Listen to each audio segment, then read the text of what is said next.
All right, hello out there in Lancer Land. This is Mr. O'Neill with another how-to screencast for you for this week's packet, which is going to be on the scientific revolution.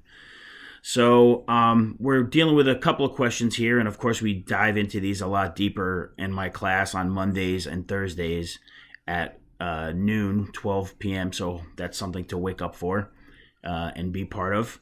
But if you can't make it, I have this for you to help you out a little bit, and even if you watch this, you can still come to the classes and still get a lot out of that because we talk about different things. So today, our lesson starts out with, what was the scientific revolution?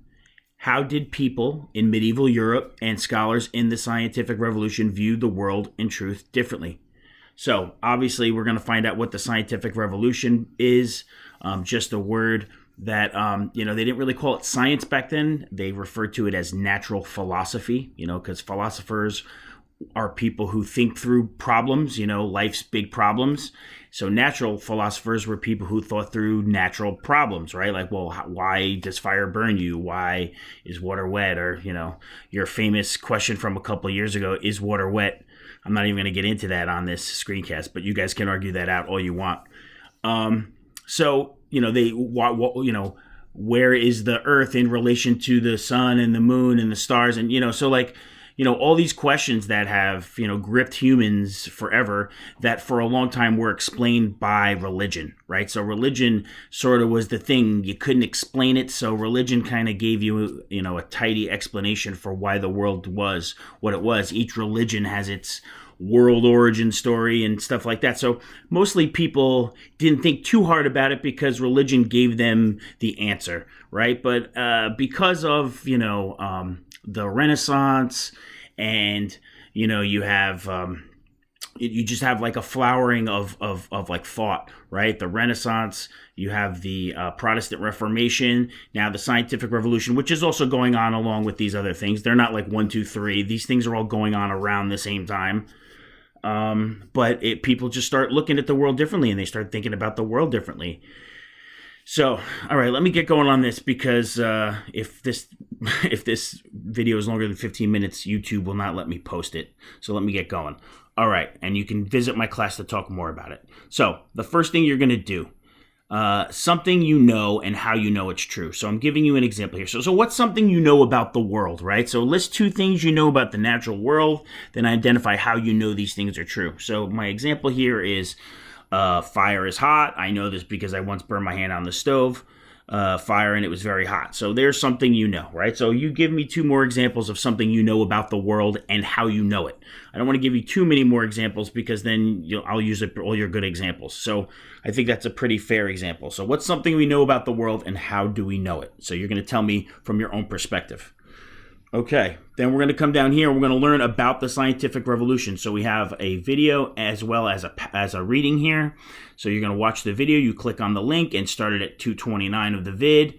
You watch that. You also then come down and you read this passage here on the scientific revolution. And then you're going to use that to answer questions 1 through 4 here, these guiding questions, all right? Scientific revolution is awesome. I recommend that you look further into it, and even if you want to talk to your science teachers, Mr. Johannan, Miss Smith, about any of this stuff, I recommend you go do that because it's pretty cool stuff. All right. Then another reading. How did people in the Middle Ages view the natural world? How did they determine if something was true? So for the most part, as I said, you're going to read this and you're going to see that the church kind of gave people what to think. And then you're going to get into the theory of the 4 humors, which is going to probably gross you out a little bit. But it's important to understand that this is how people looked at the human body.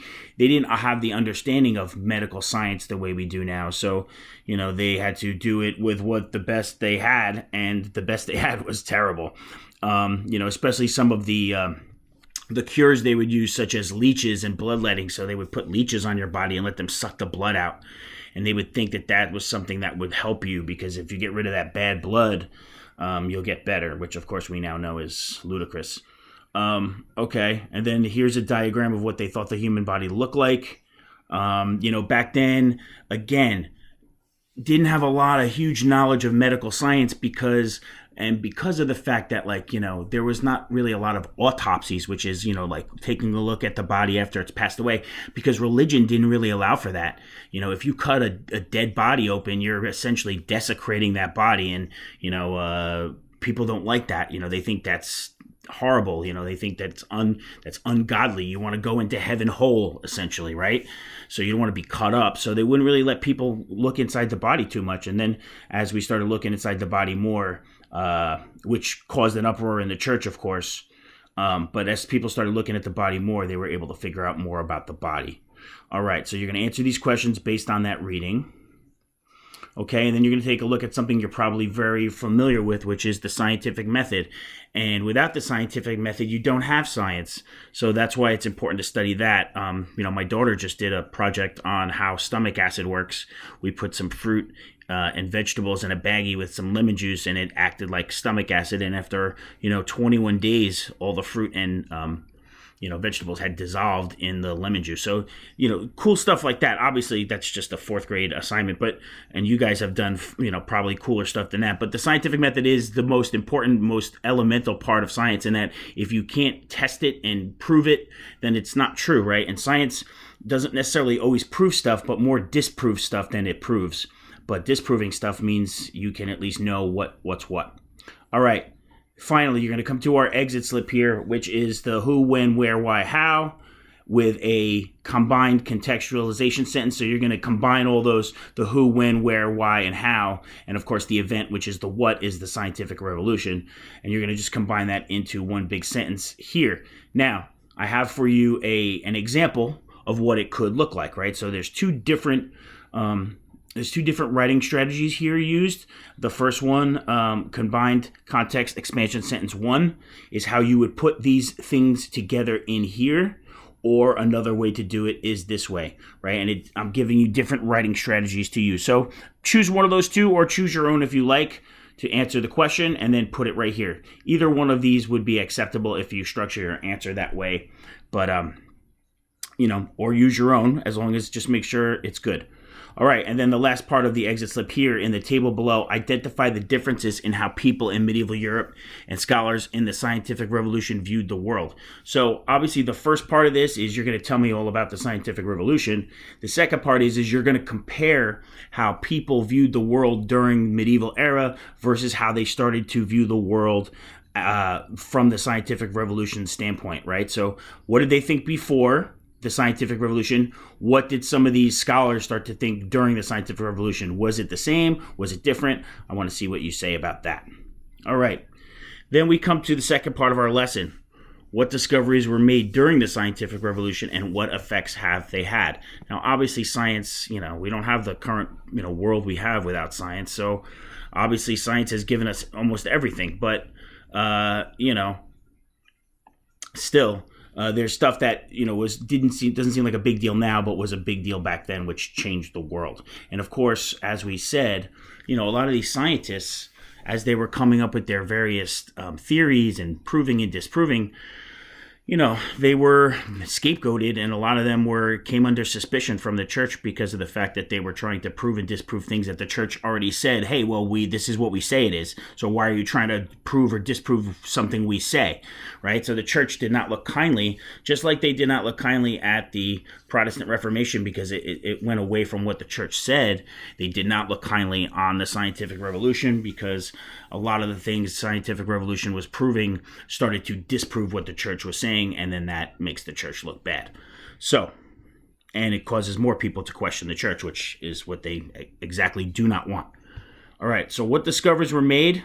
Okay, and what effects have they had? So you're going to start out by reading about Hennig Brand, who was an alchemist. Alchemy was this science of basically turning stuff into gold. Obviously, gold is a precious commodity. It's a precious metal. People want it. So by turning, cheaper metals into gold, you could get rich quick, but obviously that doesn't work. All right, so you're going to read about him and then answer those questions for the right now. Then you're going to start to look at the various discoveries. Here we have the Hindu-Arabic numeral system, which we use every day. And, math would not be the same without it. Then we have botany and zoology. So you're going to look at these various scientific revolutionary, inventions, innovations, and then you're going to answer questions on each one. All right, so we come down to botany and zoology. How did we understand the world of animals and the plants? How did they understand it back then? How did that understanding change? All right, as they started to classify various, like humans are Homo sapiens, right? Everything has a natural classification. Once they started classifying animals, plants, and of the world, then you can start to make sense and put this whole thing into a hierarchy, which we now have, the food chain and all that. Okay, so you're going to answer questions on that. Then we have a couple of things for chemistry here for Aristotle's elements. Earth, wind, fire, and water were the original four. Obviously, there's a lot more than that. If you study chemistry, there's a whole periodic table of the elements, which has been added to since this original one was created in 1789. Now it's much bigger. We've discovered many more elements.